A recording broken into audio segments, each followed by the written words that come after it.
Buenos días, Ave María Purísima, que es lo que parece que va a privar en esta sala. Y queridos hermanos, gracias por madrugar y atender esta sesión. Os quería presentar la nueva red que tenemos en marcha en la Universidad de Valencia desde hace aproximadamente unos 6 meses, y un poco cuál fue la evolución que nos hizo llegar a ella. Esto es un poco el sumario de lo que vamos a ver. La red la Universidad de Valencia es un centro relativamente grande respecto, digamos, a lo que sería el promedio de centros conectados a Red Iris. Somos unos 4.000 empleados con unos 50.000 alumnos.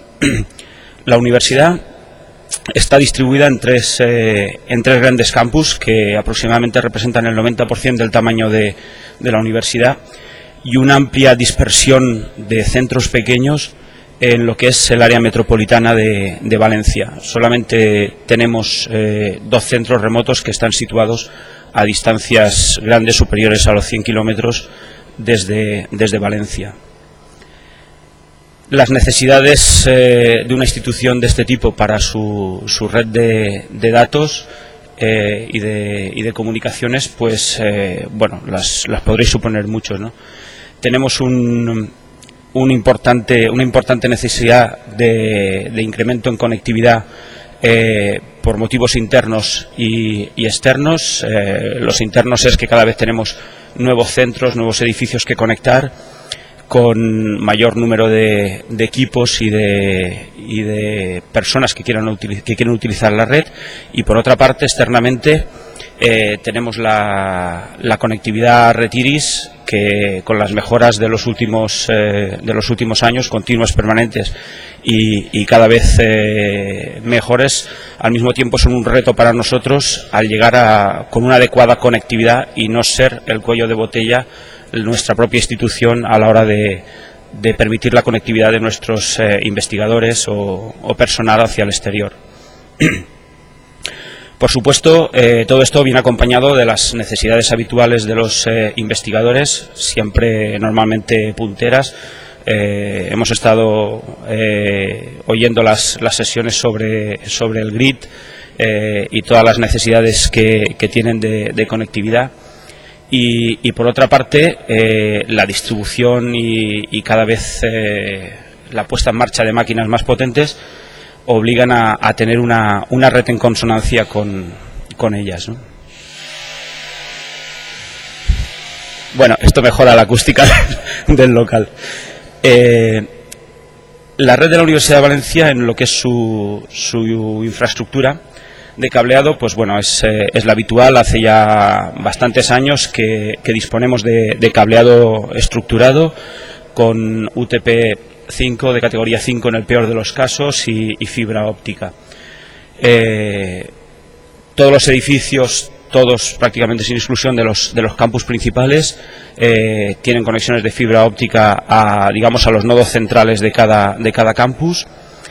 Y a su vez la fibra se llega con ella hasta los armarios de distribución de las plantas. La tecnología es fundamentalmente Ethernet conmutada. Ya no tenemos prácticamente ninguna parte que no sea en lo que es cableado, que no sean conmutadores de 100 megabits, de hasta 100 megabits por segundo, ¿no? Los conmutadores estos suelen colapsar en plantas sobre un enlace a giga, y últimamente estamos empezando a dar servicio de conectividad a gigabit Ethernet directamente a algunos servidores en las propias plantas. En la actualidad, gracias a la nueva red que os voy a presentar, pues al final estos conmutadores de edificio colapsan también sobre uno de 10 megabits, de 10 gigabit Ethernet que une los campus entre sí, como veremos. Seguimos manteniendo una red ATM con velocidades de 155 y 622 Y por último, algunos centros que no se pueden definir tampoco exactamente como centros, sino más bien lo que nosotros llamamos los pisitos, que nuestra institución se dedica a repartir en sitios vecinos a los edificios principales, pues los unimos con puentes inalámbricos. Disponemos de una red IP, bueno, todo lo que prácticamente el 90-95% del tráfico con toda seguridad es IP.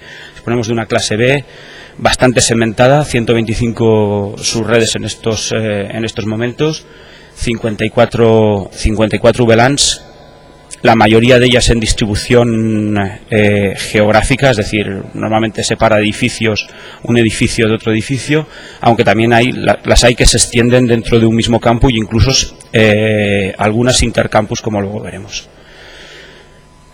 La electrónica es en su mayoría Cisco, prácticamente también rondando el 95% del equipamiento es Cisco, integrado por 74 routers, 622 conmutadores de 10/100 con interfaces de gigabit Ethernet para el uplink, y en estos momentos 8 conmutadores de 10 gigabit Ethernet. En estos momentos tenemos operativas de verdad aproximadamente unos 10.000 ordenadores, 10.000 equipos. Estos equipos son muy heterogéneos. Por supuesto, hay un gran parque de equipamientos de máquinas con Windows.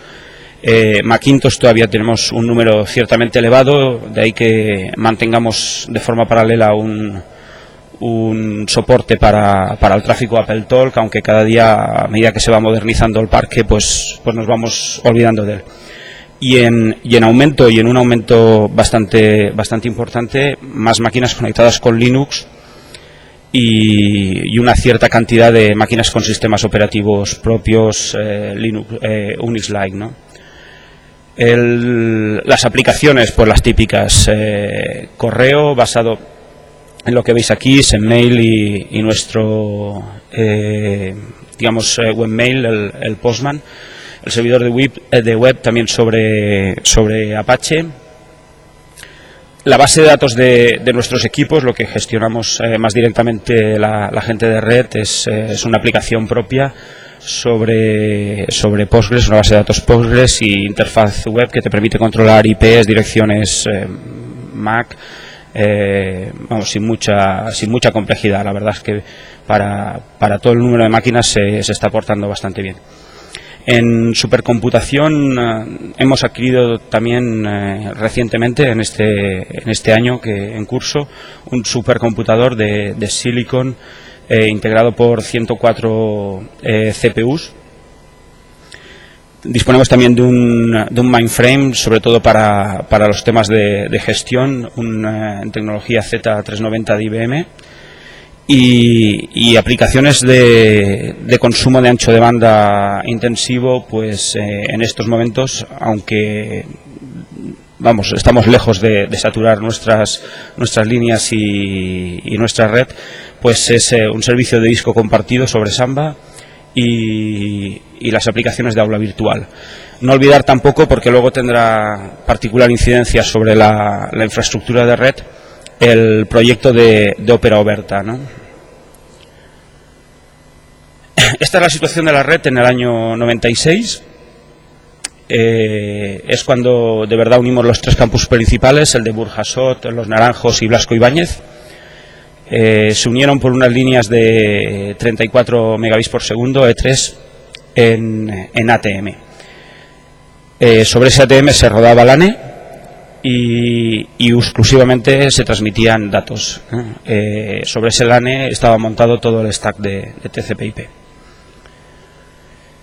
Esto va evolucionando posteriormente con las ayudas sobre todo de la Generalitat Valenciana, pues a unas mejores líneas, a líneas a 155 megabits por segundo, y esta vez nos permitía tener un cierto mallado, ¿no?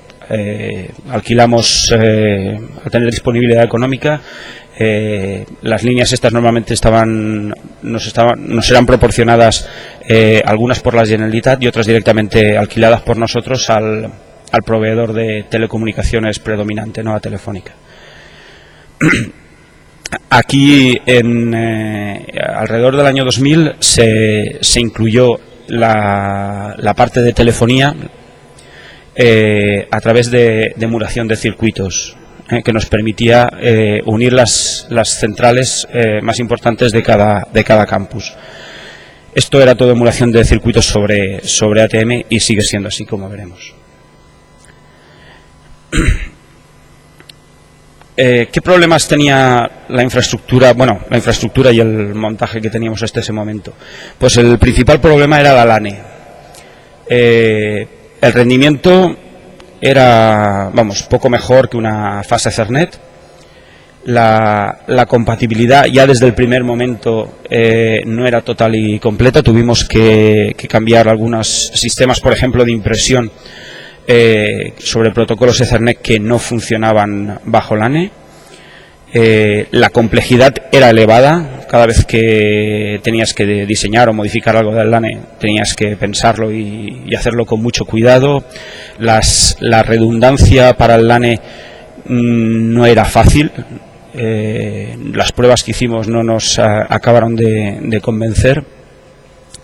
Después el costo era elevado, los equipos de ATM y tener los interfaces para LAN para algunos equipos pues era costoso, sobre todo de mantenimiento. La tecnología tampoco parecía, a partir del año 2000 ya parecía claro que no iba a evolucionar mucho por la línea de ATM. Nos quedamos estancados en interfaces a 622 megabits por segundo. Y esto empezaba a parecernos un problema grave.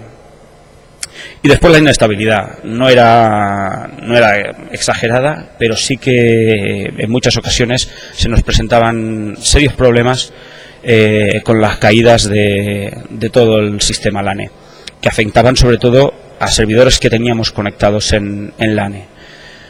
El origen de esas averías nunca pudimos determinarlos con claridad. Y bueno, ya sabéis, los distintos componentes de LAN era muy difícil determinar en cuál se producía el fallo y cuál era lo que lo provocaba. El LAN no era particularmente complicado por el número de dispositivos conectados. Al fin y al cabo conectábamos ahí conmutadores que luego ya daban la salida a fase Ethernet y aproximadamente el número de máquinas conectadas directamente a LAN era de unos 6 hosts. La parte de telefonía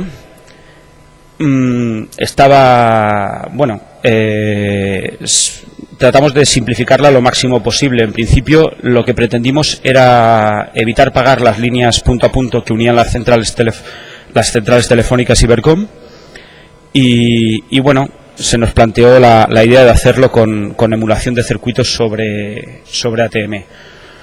Muy bien, los requisitos de ancho de banda ahí son relativamente limitados, no es muy grave. Normalmente con E1 lo tienes todo prácticamente resuelto y bien, no presentaba la complejidad del LAN.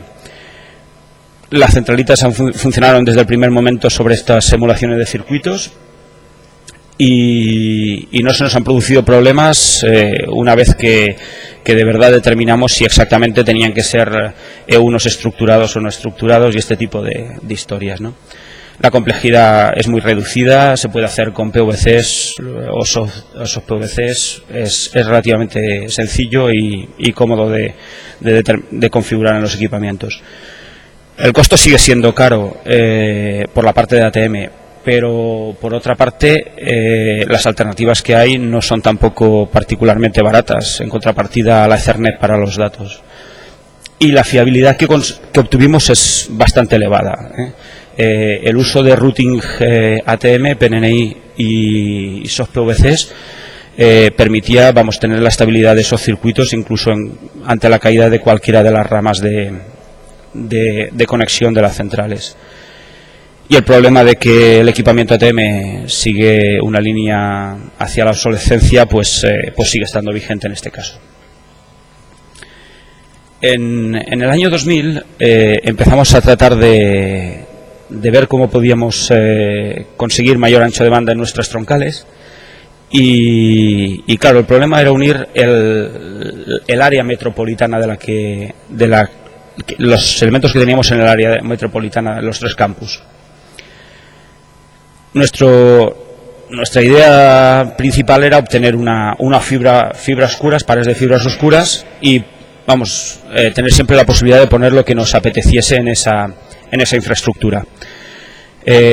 Normalmente siempre tropezábamos con el mismo impedimento, que cuando se lo pedíamos a cualquiera de los operadores la respuesta era no, nuestro negocio es vender servicios sobre nuestras fibras, no vender nuestras fibras.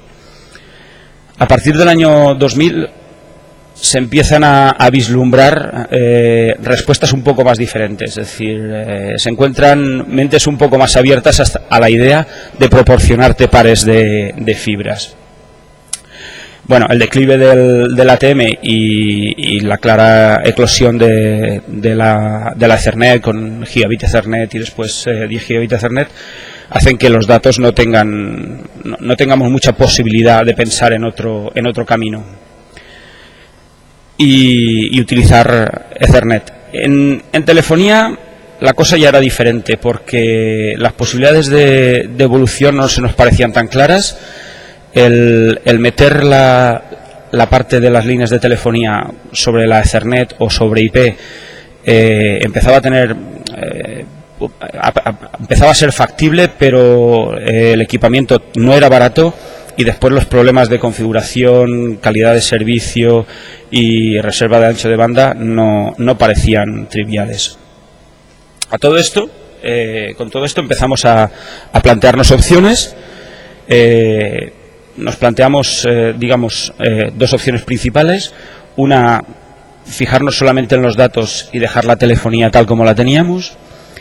Y otra, migrar datos y telefonía de ATM a un soporte de nivel 2 bajo Ethernet.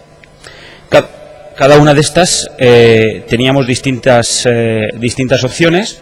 Duplicar el número de fibras utilizadas parecía lo más fácil en el caso de la primera opción, o hacer uso de WDM sobre unas fibras en el caso de que las consiguiésemos.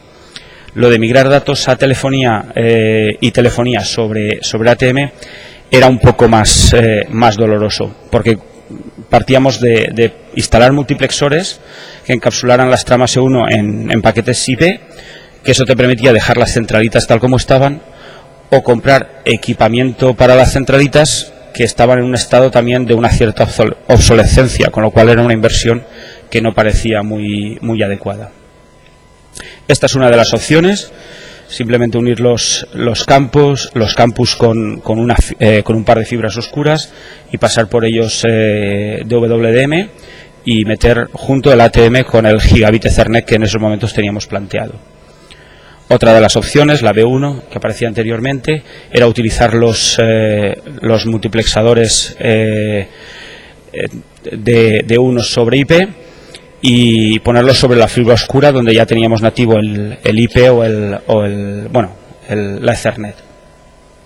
El inconveniente es que estos multiplexadores no son baratos y encima todo el problema de la reserva de ancho de banda y los problemas de calidad de servicio que requieren los E1 en este caso.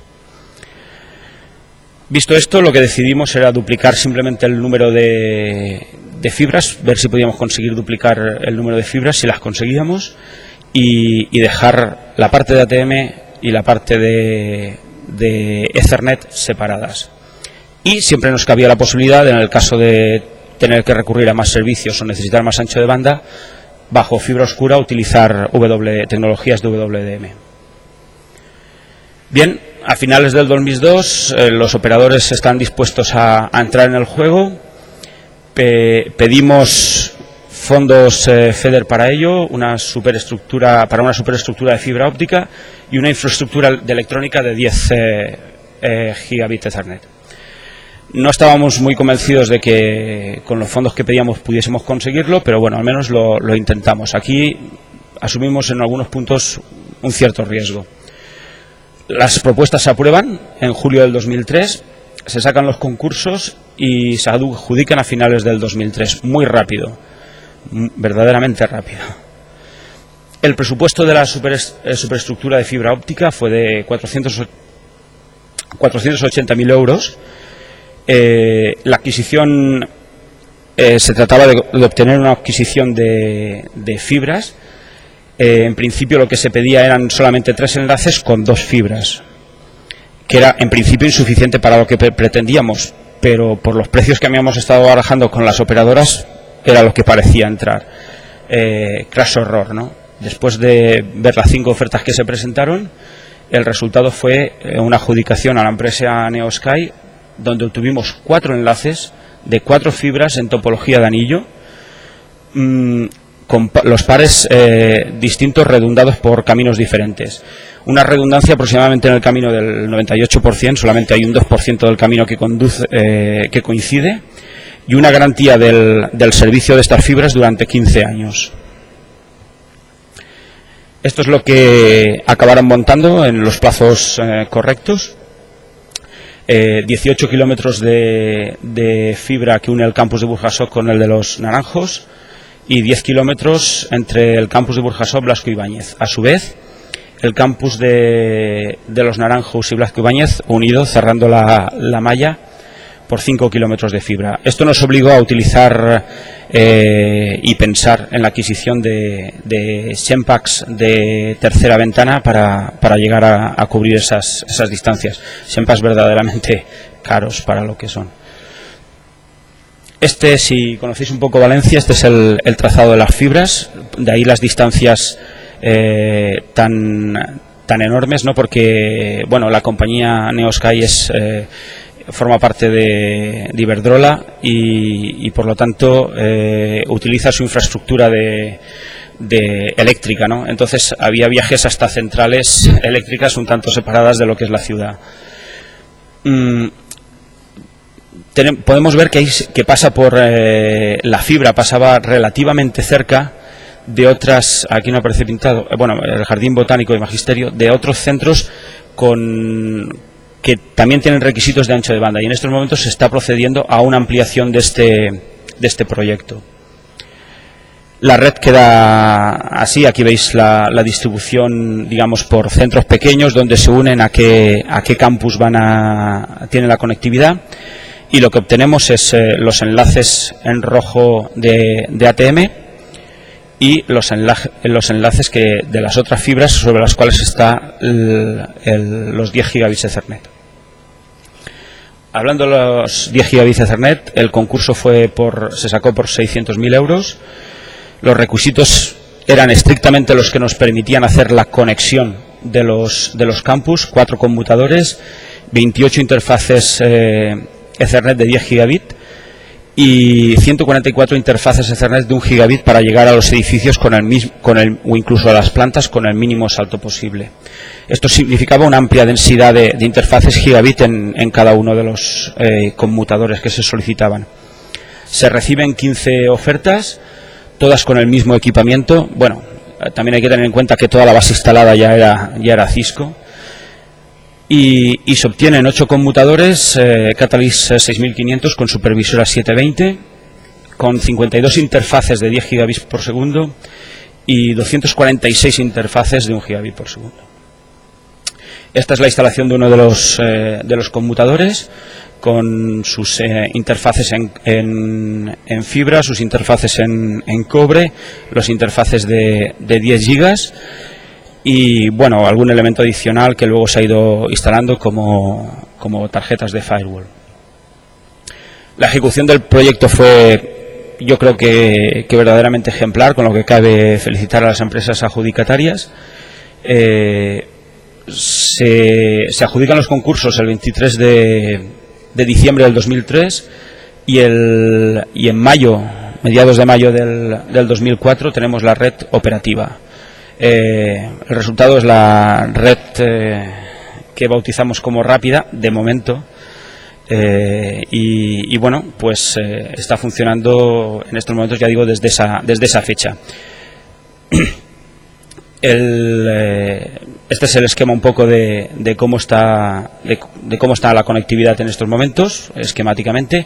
El edificio, esta conexión de la nave Es el edificio histórico donde se reciben las emisiones de la ópera Oberta y donde para ello hay una conexión de gigabit Ethernet adrede, es prácticamente exclusiva porque el edificio no requiere ese ancho de banda, sino solamente por las sesiones de ópera Oberta.